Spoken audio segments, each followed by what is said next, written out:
In 2019, a thread appeared on Apple's report page titled, "AirPods Causing Tinnitus?" The person described how he had developed a tinnitus symptom, which is constant high-pitched ringing after using his AirPods. Yet, this person was very cautious about his hearing. He carried earplugs, he avoided loud environments, and was meticulous about protecting his ears. Yet the ringing persisted. And the weird thing is, even when nothing was playing, the AirPods themselves seemed to emit a faint tone that matched his tinnitus. The thread attracted thousands of replies from people who said they experienced the exact same thing, replying to the forum with, "Me too." It's undeniable that people nowadays love earphones, especially the wireless ones. In 2022, a survey found that 72% of teens owned AirPods. The issue is that audiologists are seeing more young people walk into their clinics with hearing problems years earlier than they used to. So what's going on?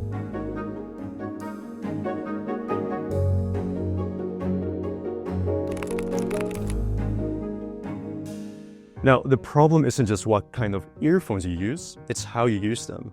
Today's earphones are wireless, noise canceling, immersive, and of course, convenient.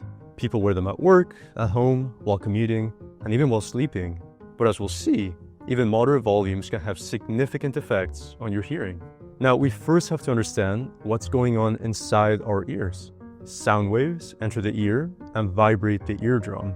These vibrations pass through tiny bones in the middle ear, which amplify the sound and send the vibrations into the spiral-shaped cochlea in the inner ear. Inside the cochlea, thousands of specialized hair cells move in response to the vibrations. Each movement of these hair cells creates an electrical signal, which is then sent to the brain through the auditory nerve, finally allowing us to perceive sound. Now, the problem is that long exposure to sound, even at moderate volumes, stresses these hair cells. Over time, they die, and once they're gone, they don't regenerate. So hearing loss isn't just about volume, it's about exposure. Just like sunburn, it's dose dependent. We can see this reflected in the data of a 2021 study that found that teens who wore earphones for over 80 minutes a day were nearly 5 times more likely to experience hearing loss. There's more to earphone damage than just sound though.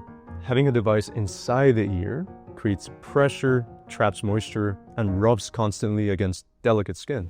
This combination creates an environment just asking for infection. A small scratch while putting on your AirPods might not seem like a big deal, but that tiny scrape could quickly become infected.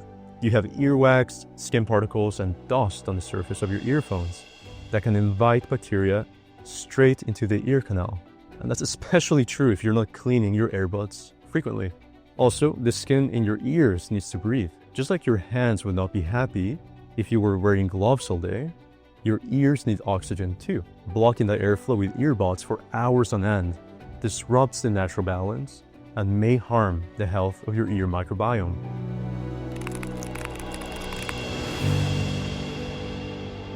Now, I'll be the first to admit that noise-canceling headphones are amazing. They block out the chaos, they give you peace. But as we're coming to understand, they can also change the way your brain processes sound. Over time, using noise-canceling earphones can lead to something called hyperacusis. That's where your brain becomes overly sensitive to everyday noises. Simple sounds like a keyboard typing or a cough can feel sharp and overwhelming. There's also the emerging connection to tinnitus. When your ears take in less sound, your brain tries to make up the difference. For people with hearing loss or those who use noise cancellation a lot, the brain might actually try to fill that silence by generating its own sounds. And that's what leads to tinnitus, those phantom ringing or buzzing noises. Some people have quit using noise-canceling earphones, reporting that it takes up to a month for the tinnitus to calm down. Now, not everyone will have this kind of reaction, but if you already have tinnitus or sensitive hearing, noise cancellation could actually make things worse, not better.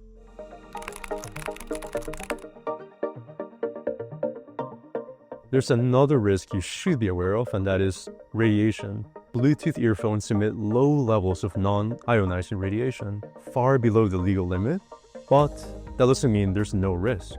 Research has shown that even non-ionizing radiation can stress cells and cause inflammation.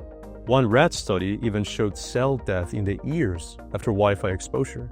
While Bluetooth is weaker than Wi-Fi, Some people with tinnitus say their symptoms worsen when using wireless earphones and improve when switching to wired. Now, we don't have enough data yet to confirm the risks, but people with electromagnetic sensitivity might feel fatigue, sleep issues, or headaches from prolonged exposure.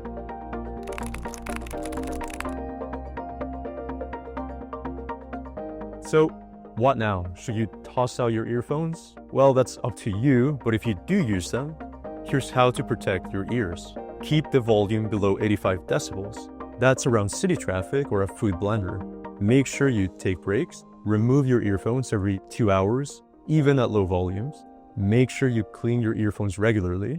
Use over-ear headphones if possible, and speakers whenever you can.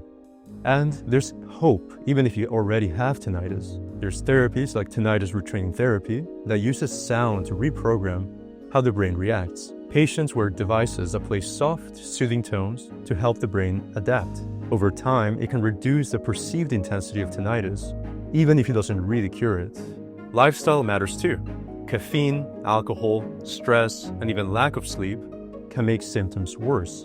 In one case, just cutting out half a cup of coffee daily made someone's tinnitus drop from a 7 to a 3 on a 10-point scale. One natural remedy that has gained attention is ginkgo biloba, an herbal supplement long used in traditional medicine for improving circulation. And while research on its effectiveness is mixed, studies show that at doses of 240 milligrams daily may be effective in improving blood flow and reducing tinnitus symptoms. However, lower doses showed no benefit in follow-up studies, which is why clinicians still remain cautious.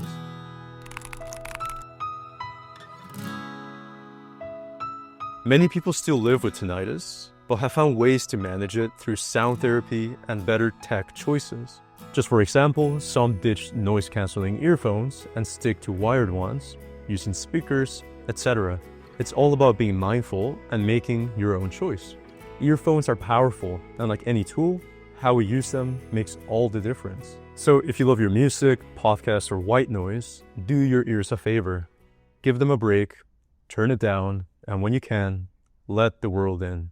If you enjoyed this video or are struggling with tinnitus, let me know in the comments. I'd love to know what you think. Also, make sure to give this video a like and subscribe if you want to see more content like this one. We have a lot more coming.